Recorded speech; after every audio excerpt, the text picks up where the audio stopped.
Good morning, ladies and gentlemen.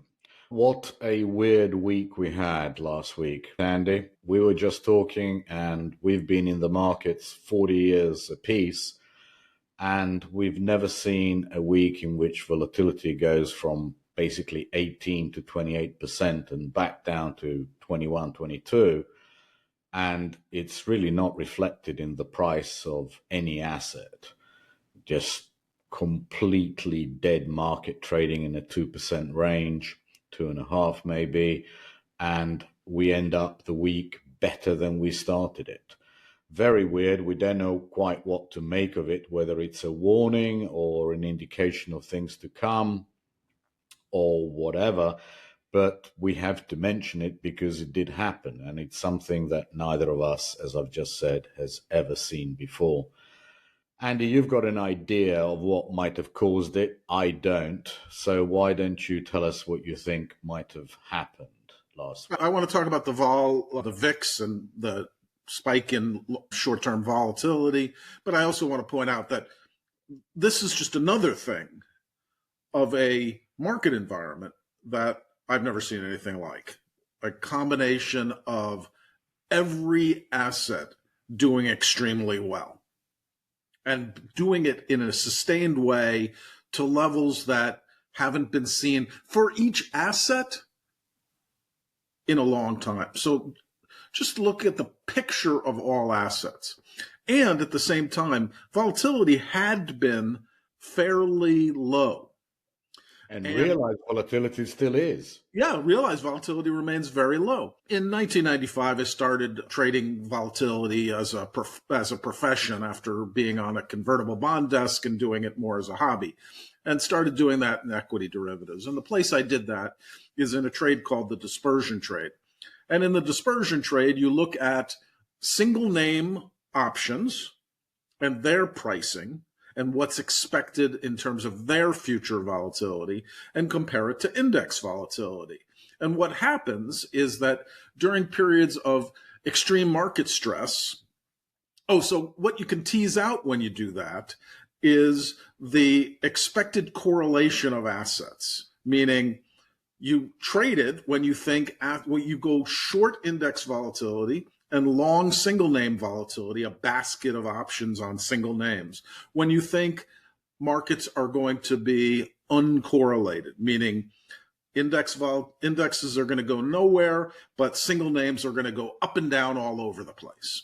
And so you set that up when you think correlations are going to be very low. Of course, in a massive sell-off, that trade has a very difficult time because the correlations all jump from 0 or low to 1. As we know, every stock goes down in a crash. And so market participants have aggressively pursued this dispersion trade, or very short index vol and very long single name vol, particularly as we lead up to earnings, which tends to be when that trade really works out, because some earnings are good, some earnings are bad, stocks move all over the place, but the index does nothing. And so I think when you look at that, you'll find that the pricing of that trade is at an all-time unattractive level for that trade, and yet it's very crowded, which leads to the possibility of a squeeze, and the squeeze could be people are forced to cover their short volatility in indexes. So I think there was some of that going on last week. Markets didn't cause that. It's not the type of thing that would be obvious. Now, that's what happened. And now the question is, now stepping back and saying, all these very unusual things are happening that I've never seen. Like not only this vol spike, but the broad range of things that are going in markets, I've never seen. I've seen bonds be at 10% and stocks crash, but bonds rally at least as much as stocks crashed, certainly on a leveraged basis. I've seen bonds at 0% and stocks at their lows, and said, okay, it's okay to own assets because bonds are super rich, but stocks are super cheap. This is an environment where Gold is up 65%. Stocks are up significantly for the year, but mostly for the last few years, and certainly off the bottom in April. And bonds are not offering much in terms of return. I've never seen all the things adding up to the way they do. But what we are really saying is that the volatility spike of last week shouldn't really be taken as a macro signal if all it was this dispersion trade being taken off or blowing up or however right. you like. And the other thing that happened last week was credit. And that also I would not take as a signal that something's about to blow. Why do you think you had some views on why? All we've really had have been certain indicators that some regional banks are going to take some losses on some fraudulent cases or cases of bankruptcy of their customers. But those losses are very small in comparison to what systemic risk would cause. And the names where these losses occur are very small banks and really not systemic at all for the system. Therefore, the Fed is extremely unlikely to have to intervene in any way. And they have hundreds of levers, dozens of levers they can use short of moving rates when and if this should become more systemic. But the odds of that happening are extremely low. And certainly for my own account, I started buying some bank stocks on Friday and will continue to buy them because I think they're now getting to cheap levels, but that's an aside. And certainly nothing that would worry the big money center banks and nothing that really should affect them. For sure, certain sectors of the S&P are doing far worse than others, XLF being one of them. And this could be yet again what caused this dispersion trade to be taken off or to actually be reduced. There we have it. I don't think that it has any macro implications at all. The one thing that helped equities last week is that Donald Trump eased his rhetoric, anti-China rhetoric, and says he will meet with Chairman Xi in a couple of weeks' time. But everything is building towards that couple of weeks' time, isn't it? Towards the end of this month, beginning of next. Trump meeting the Chinese. Then we have the tariffs at the Supreme Court. That's going to happen around the 5th of November. Probably a ruling shortly after that. We have the Fed on the 29th. A whole load of things seem to be congregating around that date, end of this month, first 2-3 weeks of next. And that is when you could see some real volatility. I don't know whether you agree with that, Andy, or what are your thoughts? Yeah, those are the things that could have very digital outcomes with meaningful consequences. I don't think we need to fear them, but I think that's the fact. They could break either way. Let me just come back to last week and just talk about the bank thing. The bank thing was twofold. One was a concern that banks' financial conditions are tightening, which caused short-term lending rates in the interbank market to go to significant premiums. The second, are banks stressed with funding? That's one question that caused bank stocks down. The other was, hey, we're taking losses on First Brands, we're taking losses on Tricolor. How widespread are the losses in these banks?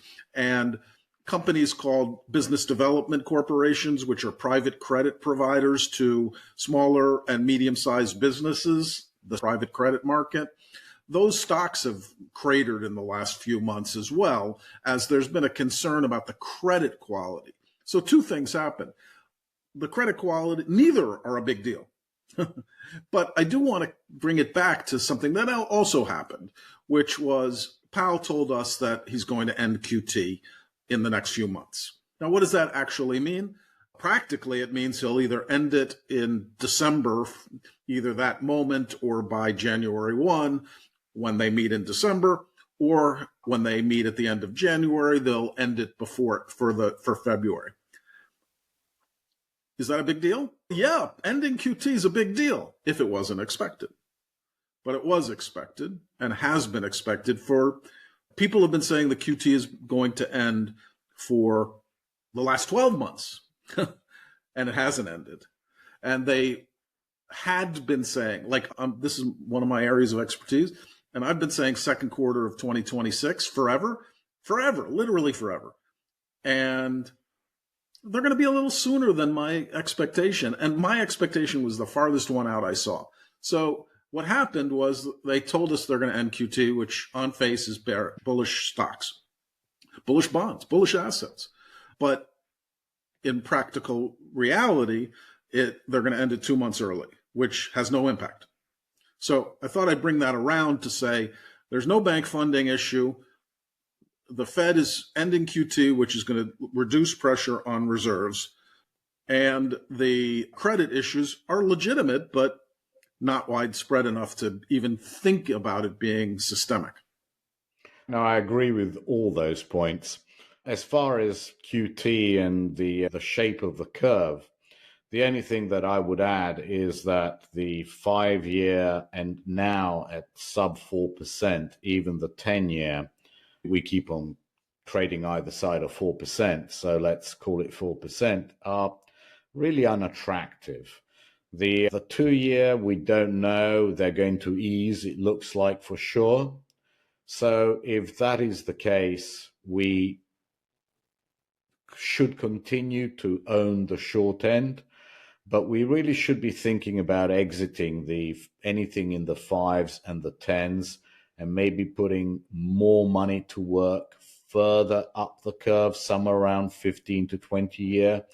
Would you agree with that?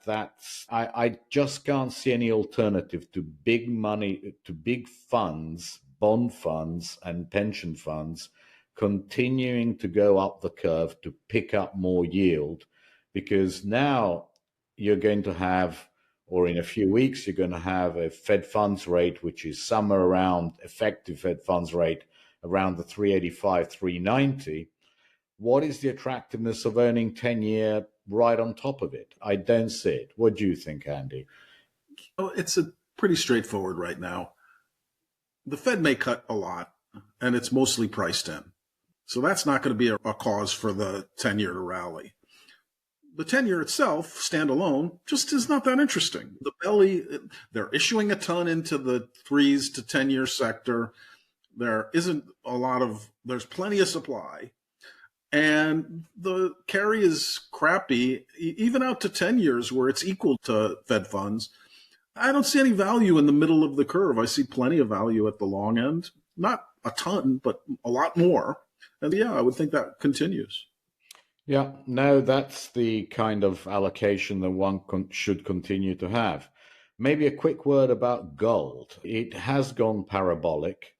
We don't understand why it's gone parabolic. And if you don't understand something, I guess the standard response is to be equal weight, i.e. that we should cut whatever extra weighting we have in gold because A, the price is extremely attractive, or we overwrite with calls. That seems to be the choice that we have, because really not taking advantage of these prices in gold seems to be very short-sighted to me. Yeah, we know why gold's up. The reason why gold's up is because people expect lots of fiscal spending, lots of financial easing by monetary policymakers. They expect a continued move by global central banks to diversify away from the dollar. All those things have happened and are true and have caused a massive rally in gold. But at this price level, is it all discounted and more? At the same time, the thing rallied 10%, I think 15%, maybe even 30% since Jackson Hole. Some ridiculous number since the summer. And so it's in a parabolic move. I don't know what it is, but the best thing to me is, okay, you can sell all your gold, but you've just increased your gold allocation as a part of your AUM by 30%. Why not just be back at where your initial allocation is and book some profits? And so that's what my thinking on gold is. I've been a little early. I've been booking profits all the way up this last few months, and geez, it just keeps going up. But yeah, the smart thing is to book some profits and get back to equal weight. Okay. And basically, what do you think is there anything else that we should be doing? Because our portfolio is not very aggressive, but as you say, neither you nor I can see any value in owning assets up here. We think they're all rich, whether they be equities, whether they be bonds, whether it be gold, everything is rich and nothing makes as much sense as being safe and owning something like a STIP kind of contract, that kind of thing. So we're talking about as close to cash as we can possibly be. What can be attractive? That's the thing. I can't see any outcome in which one asset isn't far worse than it is at the moment, whether that be bonds or equities. Listen, stocks could go up a lot, but bonds will have to go down. Gold can go up a lot, but bonds will have to go down. Stocks can go down a lot, but bonds will go up in that case. But in aggregate, I've never seen anything. And by the way, I have a memory for these things, and I have systematic indicators for this thing.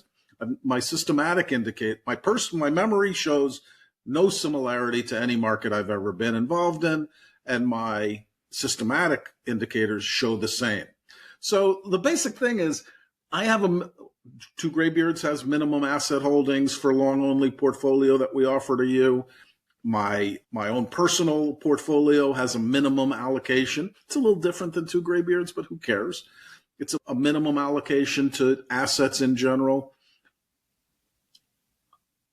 You have to be near your minimums or at your minimums at this stage. And the only question that I am thinking about is, can I withhold?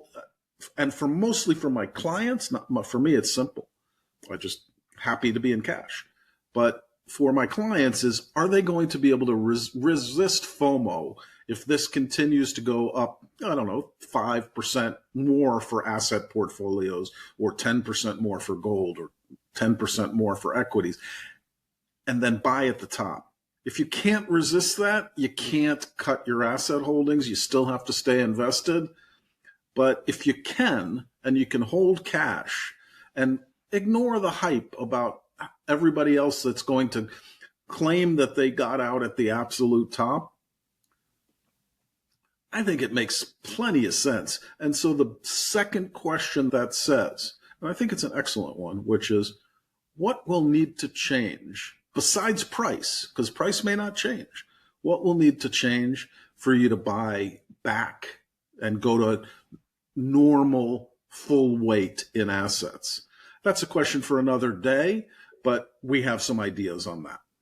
Yeah, and certainly nothing is going to happen next week. We haven't mentioned next week because the data, we know that we're going to get CPI at the end of the week. They've announced that. And CPI, actually, the odds are that it's cold. The price of oil has been collapsing for the past month.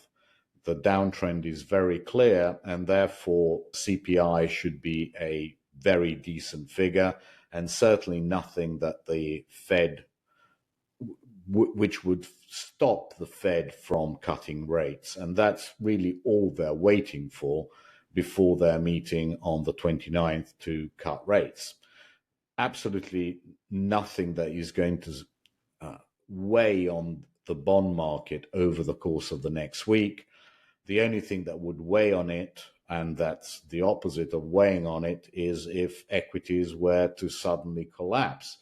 But as we saw last week, there are dip buyers at every 1% to 2% down dip buyer, and even that huge spike in volatility couldn't really dent them, and we finished up 1.5% on the week.